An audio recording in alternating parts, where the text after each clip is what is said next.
Buenas tardes. Interrumpimos la programación habitual para transmitir una información de último momento. Diversas agencias espaciales han confirmado la detección de una anomalía registrada el día 25 de marzo a las 2:57 de la tarde. Según los reportes preliminares, durante 27 minutos y 54 segundos, el planeta Tierra perdió sincronización con el resto del universo observable. No se registraron apagones, pérdidas de conciencia ni alteraciones perceptibles para la población. El tiempo para todos los habitantes del planeta pareció transcurrir con normalidad. Sin embargo, satélites, sondas y observatorios astronómicos detectaron un desfase simultáneo e idéntico en todas las señales externas. Los expertos afirman que este fenómeno no puede atribuirse a fallos técnicos conocidos. Para instrumentos fuera de la Tierra, el planeta simplemente no estuvo presente durante ese intervalo. Las autoridades han solicitado confidencialidad mientras continúan las investigaciones.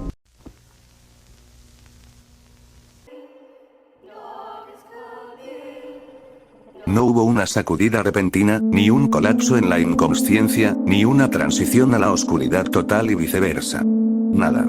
Para todos, el tiempo parecía transcurrir con normalidad, un segundo sucediéndose sin incidentes. Los pájaros volaban, la gente hablaba, el viento y la lluvia soplaban y caían respectivamente. Nada había ocurrido que indicara que algo inapropiado o inesperado les hubiera sucedido a los habitantes de la Tierra.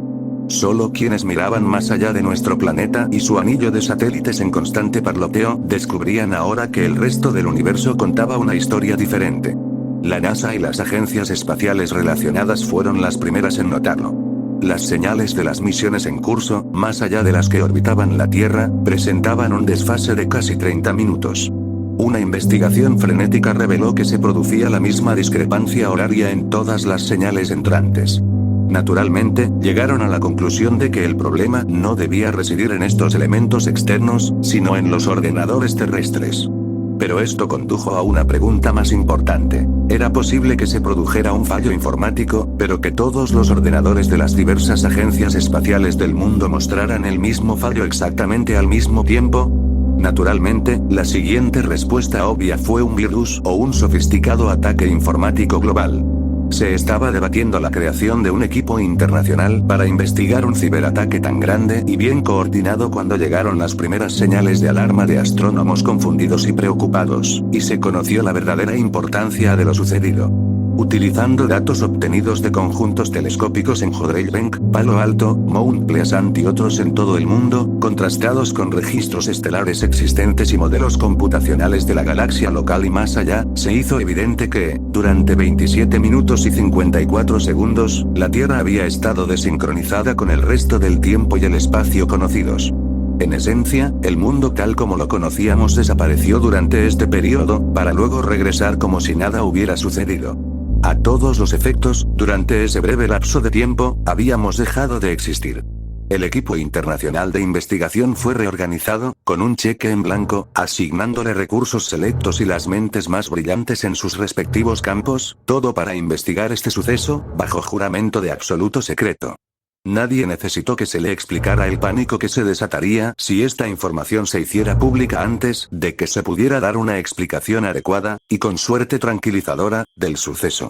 Quienes no pudieron guardar silencio fueron silenciados rápida y discretamente.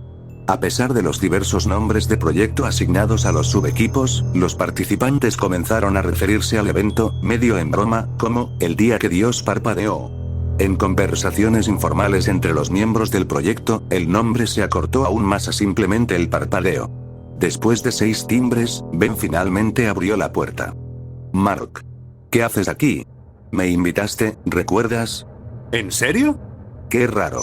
Bueno, probablemente tenía una razón en ese momento. De todas formas, me alegra verte. Pasa. Conocía a Ben desde la infancia. Fuimos a la misma escuela durante un tiempo, antes de que su altísimo coeficiente intelectual lo llevara a una rápida carrera hacia la educación superior y más allá. Sin embargo, mantuvimos el contacto.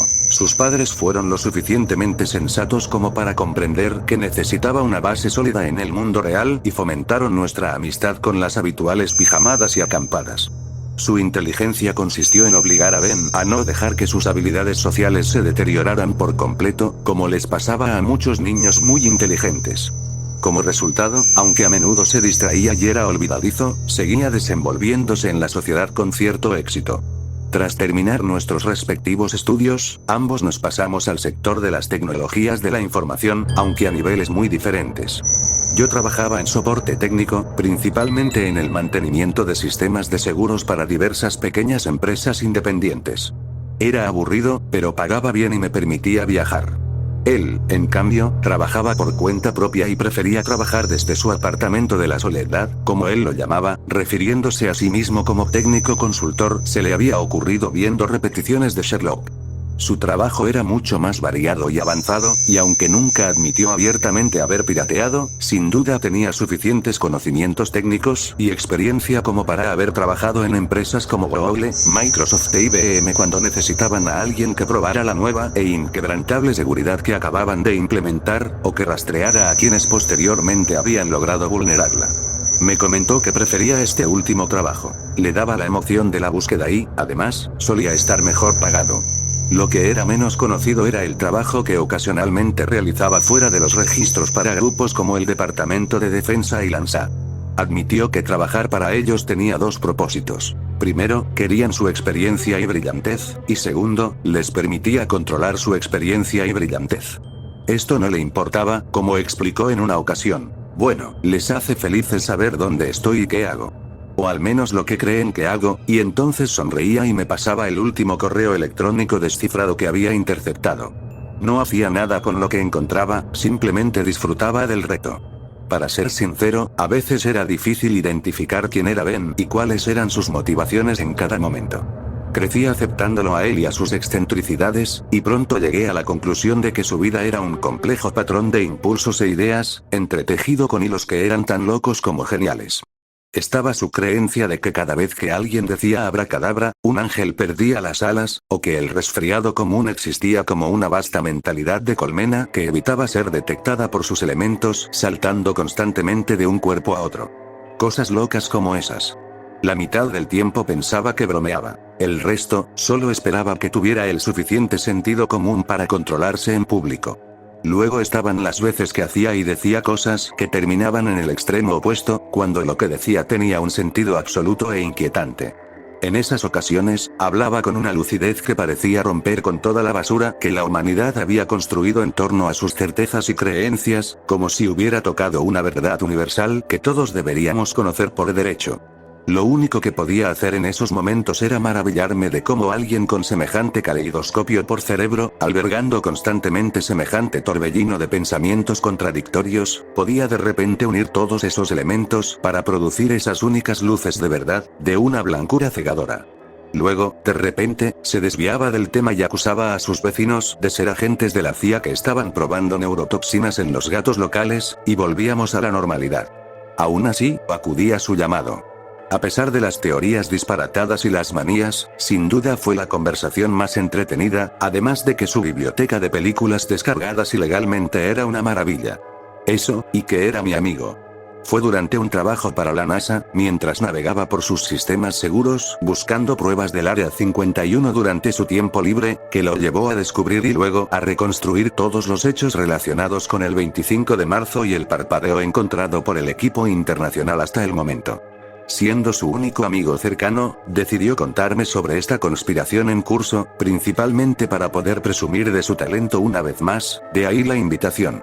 Mientras hablaba, parecía completamente ajeno a cómo mi rostro se volvía cada vez más incrédulo. Describió lo que las agencias espaciales y los astrónomos del mundo habían descubierto, y cómo un grupo de expertos científicos secreto estaba investigando lo sucedido. Físicos, teóricos cuánticos, matemáticos, todo el espectro de las ciencias, todos centrados en este problema y las preguntas asociadas con él. ¿Qué había sucedido? ¿Por qué había sucedido? Y, lo más importante, si era probable que volviera a suceder y, de ser así, ¿cuál era el riesgo de que fuera permanente? Me habló del apagón informativo total y de cómo cualquier astrónomo aficionado o similar que llegara a las mismas conclusiones sería incorporado, tratado como excéntrico o desaparecería con gran prejuicio. Su mayor temor era el pánico masivo, dijo, o que las religiones del mundo se atribuyeran el mérito en nombre de sus respectivos dioses y, como resultado, el estallido de varias guerras genocidas. Como dijo, supongo que no hay nada más desconcertante que no poder confiar en la propia realidad. Nos hemos criado en un mundo donde está bien desconfiar del gobierno, de los jefes, incluso de la familia, pero desconfiar de la propia existencia. Sin duda, una receta para el caos. Lugares como el CERN han quedado prácticamente paralizados. Los gobiernos del mundo no tienen pruebas de que experimentos como los que se estaban realizando allí sean la causa, pero supongo que tuvieron que buscar culpables hasta que aparecieran más pruebas. Se está trabajando mucho en teoría, pero prácticamente nada en la práctica. Supongo que es solo cuestión de tiempo antes de que traigan a los guionistas de Doctor Who para que aporten ideas sobre una posible causa. Suspiró, se recostó en su silla giratoria y giró, mirando al techo aparentemente perdido en sus pensamientos, luego se detuvo lentamente y volvió su mirada hacia mí, con un brillo travieso en sus ojos. Y por otro lado, están todas las religiones. Ante esto, hizo otra pausa, miró alrededor de su escritorio desordenado y luego comenzó a construir lo que parecía una torre con varias piezas. A medida que crecía lentamente, continuó hablando. ¿Recuerdan nuestras clases de Biblia? Me gustaban las historias, aunque no la moraleja. Me gustó especialmente la historia de Babel, la estructura ascendente de libros, discos duros, barras de chocolate, revistas y otros objetos que sus manos encontraban a su alcance se había elevado justo por debajo de su barbilla. Añadió algunos objetos más, aumentando el precario balanceo que ya tenía. Deteniéndose de nuevo, con las manos abiertas a ambos lados, listas para detener cualquier derrumbe inminente, intentó imitar la voz de un anciano vicario inglés dando un sermón. El hombre, en su arrogancia, decidió construir una torre en honor a Dios, para poder conversar con su creador. Sin embargo, Dios, en su gloriosa sabiduría, decidió que el hombre no debía hacerlo y tomó medidas para rectificar la situación. Así que maldijo a la humanidad con el don de muchas lenguas. Él sonrió ante esto, sin apartar la mirada de la torre, y volvió a su voz normal. Bueno, muchos proyectos, planes o paz se han arruinado por la incapacidad de las personas para comprenderse. Quizás la humanidad esté volviendo a sobrepasarse. Con la prueba definitiva de la existencia del bosón de Higgs, quizá Dios decidió que nos estamos acercando demasiado otra vez, y es egoísta con sus trucos. Tal vez sea hora de otra lección. Ante esto, cerró lentamente los puños a ambos lados del precario edificio que había creado, y luego, con un solo dedo, lo empujó con cuidado hacia la cima. Con un estruendo, su torre metafórica se desplomó sobre la mesa y el suelo. Esperó a que el sonido de los libros y la basura al caer se apagara antes de volver a hablar, esta vez con voz pensativa. Tal vez ese parpadeo, como lo llaman, fue un aviso de Dios, una advertencia para que dejáramos de invadir su propiedad intelectual o, de lo contrario, arriesgábamos las consecuencias. Entonces sonrió y su ateísmo probado y verdadero se reafirmó una vez más.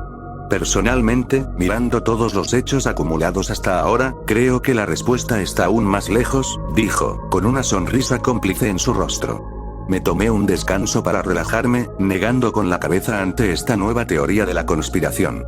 Cuando volví, ya se había marchado, con la cabeza hundida en el lateral de una caja de torre de PC, ahora en un escritorio diferente que reservaba para sus trabajos mecánicos.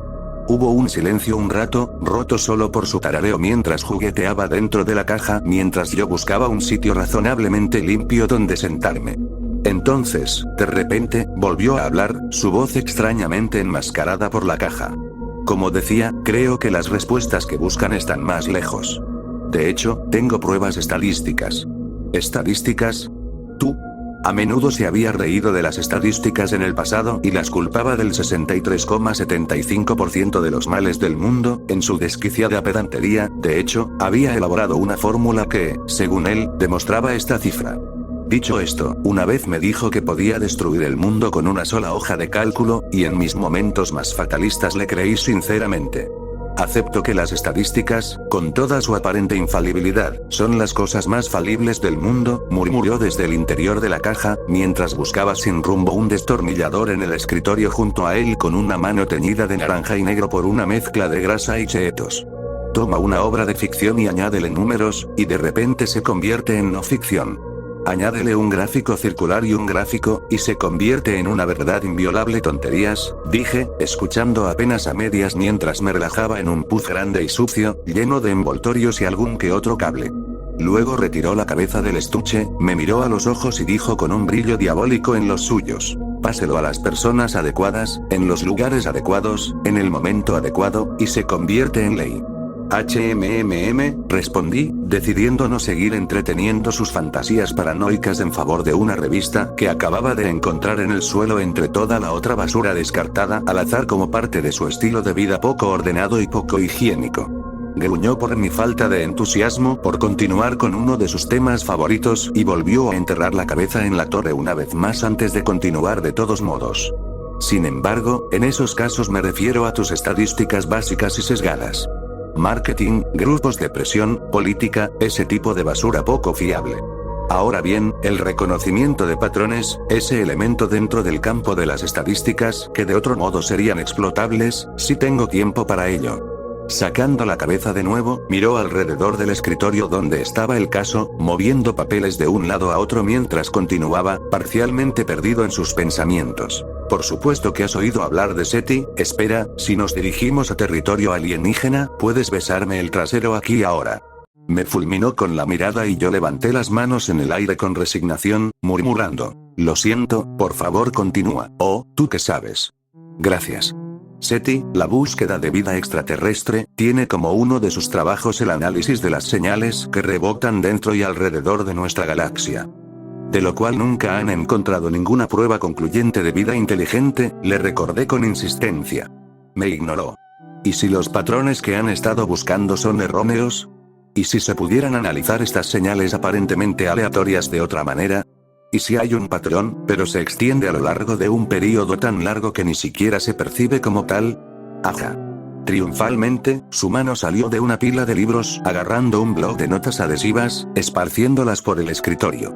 Saqué un bolígrafo del bolsillo del pantalón y lo vi escribir tarea en la nota superior y pegarla en el lateral de la caja de la torre, antes de girarse para mirarme con una sonrisa de entusiasmo.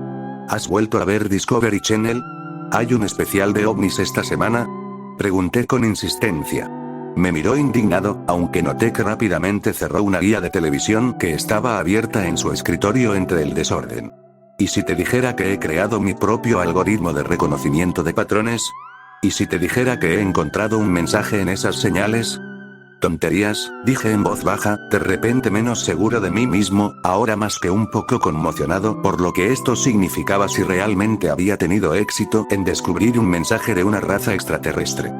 Bueno, no fue fácil, continuó, fingiendo falsa modestia, y tengo que agradecérselo a Lanza. Aunque si descubren que he estado ejecutando este algoritmo en segundo plano en su supercomputadora de descifrado, quizá tenga que irme de golpe o disculparme. Nunca se sabe de qué humor estarán de un día para otro. ¿Ven, qué hay del mensaje? Pregunté con firmeza, interrumpiéndolo y poniéndome de pie para mirarlo. Oh, eso. Se quedó en silencio, mirando a su alrededor con evasivas. Mis dudas volvieron enseguida. ¿Cuál fue el mensaje, Ben? Bueno, fue breve, y es realmente impresionante decodificar algo así, obviamente, Ben. Hizo una pausa y luego dijo con tristeza, hola. ¿Estás contento? Hubo unos segundos de silencio, antes de que empezara a reírme sin control, más bien de alivio. Ben parecía indignado. Bueno, creo que es un mensaje muy conmovedor. Mejor que prepárense para ser aniquilados. Dios mío, espera un segundo. No puedo respirar. Me hiciste cagar encima por un momento. ¿Entonces no crees que lo que encontré es un mensaje de una raza extraterrestre? Por favor, deja de reírte. Lo siento, lo siento. Ben, tienes que admitir que, si imaginaras el contacto de otra especie, creo que buscaría algo un poco más, no sé, profundo. Digo, hemos enviado un disco de oro que ofrece una instantánea de la raza humana y nuestro conocimiento. Música, matemáticas, lo que sea. ¿Y qué envían los extraterrestres hiperinteligentes? El equivalente a un que tengas un buen día. ¿No crees entonces que viene del espacio exterior? Reiteró.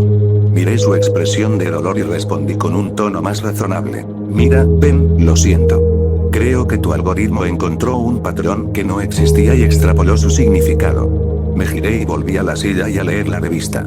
Se quedó allí unos instantes, y luego se giró y se dejó caer en una silla giratoria grande y cómoda detrás de otro escritorio, repleto de portátiles en diversos estados de construcción y destrucción, conectados por una serie de cables de forma aparentemente aleatoria. Al pulsar los interruptores de encendido de 3 de ellos, su rostro se iluminó con el brillo revelador de sus pantallas. Con la atención divagando entre las pantallas y sus dedos bailando sobre el teclado frente a él, decidió continuar y comenzó a esbozar su nueva teoría. No estoy de acuerdo. Iré más allá y afirmaré que se trata de una especie alienígena interesada en la raza humana. Una especie directamente involucrada en la evolución de la humanidad. Aquí vamos. ¿De verdad volvemos a la teoría de los ingenieros? ¿Te ha vuelto a enviar Ridley Scott mensajes secretos en sus películas?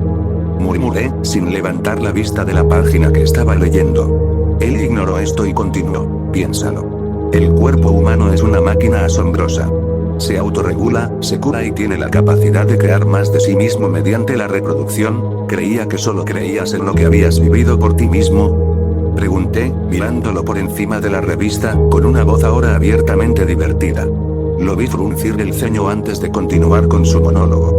Como decía antes de que me interrumpieran tan bruscamente, el cuerpo humano es una máquina asombrosa. Y eso es exactamente lo que es. Una pieza de tecnología, construida con partes biológicas en lugar de mecánicas. Sin embargo, no es una máquina perfecta. ¿Qué quieres decir? Pregunté a mi pesar. Bueno, piénsalo. Tiene sus propias capacidades defensivas, glóbulos blancos para prevenir enfermedades, la capacidad de curar heridas, etc. Sin embargo, a veces, esta excelente maquinaria falla, funciona incorrectamente. Tiene un código defectuoso, por así decirlo. El sistema inmunitario podría empezar a reaccionar de forma exagerada, atacando células sanas normales, o tal vez falla en su función de atacar a las células defectuosas que debería combatir, dejándolas crecer y expandirse sin control. ¿Cómo? Cáncer, por supuesto. ¿Qué? Pregunté, sorprendida a mi pesar. Era solo otra conversación loca con Ben, pero la palabra cáncer siempre me producía un escalofrío involuntario. Había visto suficientes efectos en amigos y familiares como para oponerme a mencionarlo. Sin embargo, Ben, ajeno a mi incomodidad, continuó. El cáncer es solo un ejemplo de la incapacidad del cuerpo para realizar su función definida, un fallo interno de un sistema biológico. Un error, nada más. En esencia, tenemos un defecto de diseño, y si nuestro dios o dioses son supuestamente infalibles, la lógica dicta que no fuimos creados por un ser omnipotente y benigno, sino que somos creaciones de seres más falibles. Deberíamos haber tomado medidas para corregir estos errores. Para quejarnos, si se quiere. A pesar de mí mismo, volví a mirarlo por encima de la revista, nervioso ahora por una razón que no podía identificar. ¿Qué hiciste? Por supuesto que les envié un mensaje diciéndoles esto. No había visto a Ben en 6 meses. El trabajo me tenía ocupada en Londres, y él no era de los que mandaban mensajes ni tenían conversaciones telefónicas informales para ponerse al día. Entonces, un día, de repente, me llamó para que viniera a visitarme. Para entonces, fragmentos de información sobre el parpadeo habían empezado a filtrarse en Internet, incluso en algunos de los sitios web y revistas más respetados. La mayoría de la gente común lo veía como otra teoría conspirativa descabellada. Sin embargo, tras haber hablado con Ben antes, cuando resumió todos los datos, el hecho de que otras fuentes ahora transmitieran la misma información me dio escalofríos. Una cosa era que se tratara de otra de sus teorías descabelladas, y otra muy distinta que un número creciente de entidades externas pareciera confirmar la existencia del evento. Esta vez, cuando toqué el timbre, respondió al primer timbrazo, pero no estaba preparada para lo que vi cuando abrió. Estaba demacrado y cansado, como si no hubiera dormido en días, y su ropa estaba arrugada y sucia, incluso más de lo normal. Mientras estaba allí, capté una mirada en sus ojos. Estaban inyectados en sangre y había grandes ojeras debajo, pero había una calma que no había visto antes, que se reflejaba en su voz al darme la bienvenida. Al principio no supe qué era, pero luego lo comprendí. Había visto y oído este tipo de respuesta antes en quienes estaban en las últimas etapas de una enfermedad terminal. Aceptación. Sentí un hormigueo de inquietud en todo el cuerpo. Ese escalofrío que recorre la piel cuando dejas de pensar en el pasado o el futuro y toda tu atención se centra de repente en el ahora porque sabes que el mundo al que estás acostumbrado está a punto de cambiar de forma radical. Me detuve en la puerta y lo miré a los ojos. Entonces, sin pensarlo, le di un fuerte abrazo. Ben nunca había sido de los que se acercaban al contacto físico desde que lo conocía, pero aceptó el abrazo sin rechistar, y sentí que se liberaba algo de la tensión. Nos separamos al poco rato y le pregunté con sinceridad, ¿estás bien? ¿No te pasa nada? No, nada físico al menos. Bien. Bien, porque te ves fatal. Se rió débilmente y luego se quedó en silencio. Nos quedamos allí en silencio unos instantes, antes de que el pensamiento que me rondaba la cabeza desde que me había invitado se abriera paso. He visto que en internet se ha hablado mucho de ese parpadeo que mencionaste la última vez. Me preguntaba, ¿recibiste alguna respuesta? Sonrió débilmente, ignorando mi pregunta, invitándome a pasar y simplemente señalándome el gran puz para que me sentara, como tantas otras veces. Si acaso, su apartamento estaba aún más desordenado que la última vez, pero de alguna manera la sensación de caos organizado había desaparecido. Esto era solo un desorden acumulado, como si al dueño ya no le importara. Mientras me sentaba, se acercó a un escritorio y jugueteó con una laptop, moviendo algunos objetos al azar, casi como si estuviera perdiendo el tiempo. Luego, girándose hacia mí, apoyándose en el escritorio, me preguntó con voz vaga, ¿recuerdas de qué te hablé la última vez que nos visitaste? ¿Te refieres a lo del extraterrestre? Respondí, intentando que mi voz sonara ligera, con una sonrisa forzada y obviamente falsa. Había cedido a sus sospechas y él lo sabía. Antes me lo habría restregado en la cara, pero hoy no lo hizo. Esas cosas ya no parecían importarle, lo que acentuaba aún más mis temores sin voz. No solo la humanidad, sino toda la vida en la Tierra, ha sido diseñada. Una fuente externa la creó y la mantuvo. Es mi creencia. Al oír esto, rió con una risa burlona y seca por haber usado una palabra que antes había despreciado. Creo que la Tierra ha experimentado varias etapas de vida. Probablemente ha habido varias de estas etapas, desde su formación hasta la actualidad. No tenemos evidencia sustancial de estas versiones anteriores. Sin embargo, de la última que nos ocupa, sí tenemos varios indicios. Lo dejó pendiente, esperando a que yo lo entendiera. No tardó mucho, aunque me sorprendió la facilidad con la que acepté lo que posiblemente fuera otra de sus excéntricas teorías. ¿Te refieres a los dinosaurios, no? Dije en voz baja. Su autocontrol, de alguna manera, me estaba contagiando también a mí. Una pequeña sonrisa se dibujó nuevamente en sus labios, aunque la tristeza nunca abandonó sus ojos. En efecto. Esos enormes tropiezos que tenemos ante nosotros. Para mayor claridad, los he clasificado como la versión 5.0 de la vida en la Tierra. Ahora tengo razones para creer que somos la versión 6.0. ¿Y qué hay de tu mensaje?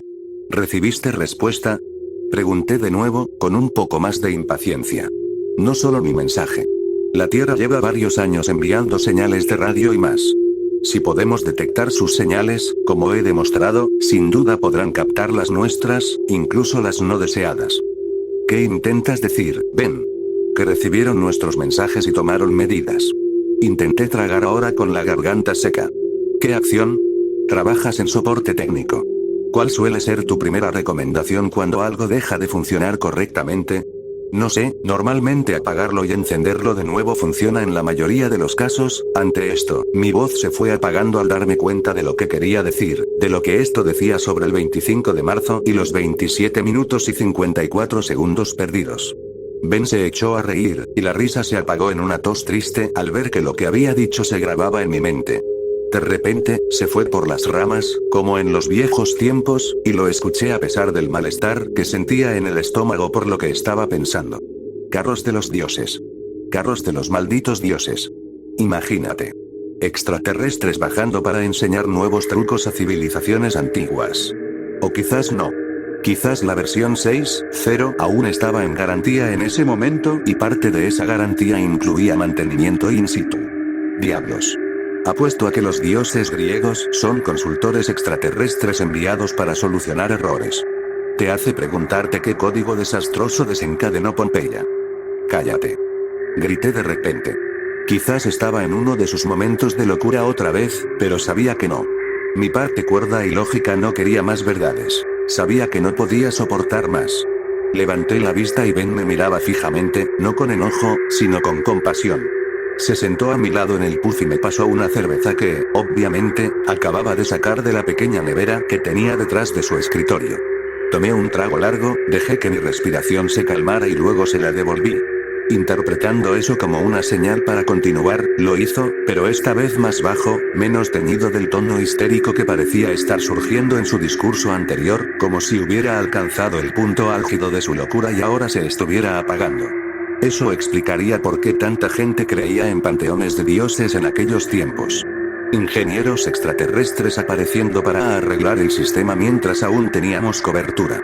Al igual que Microsoft canceló el soporte para versiones anteriores de Windows, quizás simplemente pasamos la fecha en que la versión 6.0 de la vida en la Tierra estaba cubierta, así que dejaron de venir.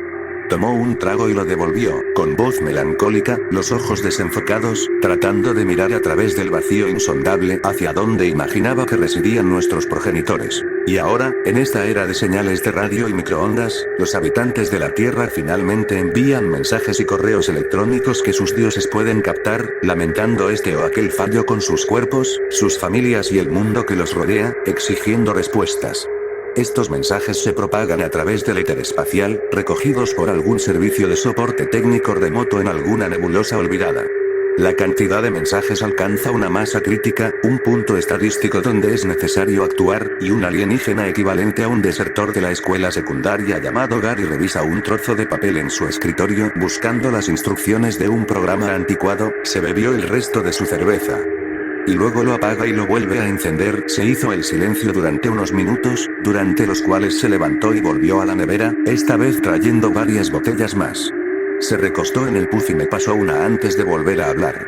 Recibí un mensaje de respuesta, ¿sabes? Dijo simplemente.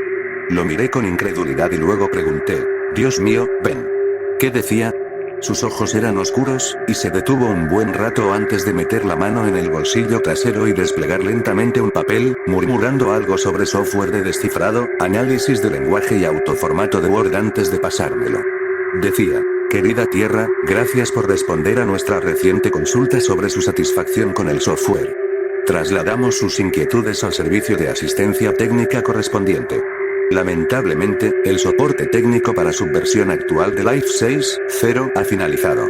El reinicio inicial de su hardware/software que intentó anteriormente parece no haber resuelto sus problemas. Por lo tanto, actualizaremos su sistema a la versión estable anterior de Life 5.3. Su contrato no incluye copia de seguridad ni restauración de datos existentes, por lo que todos los datos actuales se borrarán después de la versión Life 5.3. Gracias por utilizar Life y comuníquese con nosotros si surgen más problemas. Atentamente. Refrescarme. Fue todo lo que pude murmurar, la confusión y el miedo embotando mis sentidos. Tomando como guía la numeración de las versiones, supongo que eso sería retroceder la Tierra al período Jurásico tardío, murmuró pensativo, tomando otro trago de cerveza. Por supuesto, les respondí pidiéndoles que no hicieran nada. Incluso lo expresé con los términos adecuados. Hemos decidido continuar con nuestra instalación actual. Por favor, no reinicien ni actualicen el sistema. Por favor, ignoren todos los demás informes de errores a menos que yo los envíe. Ben Glover, administrador de sistemas de la Tierra. Ojalá lo hayan recibido a tiempo.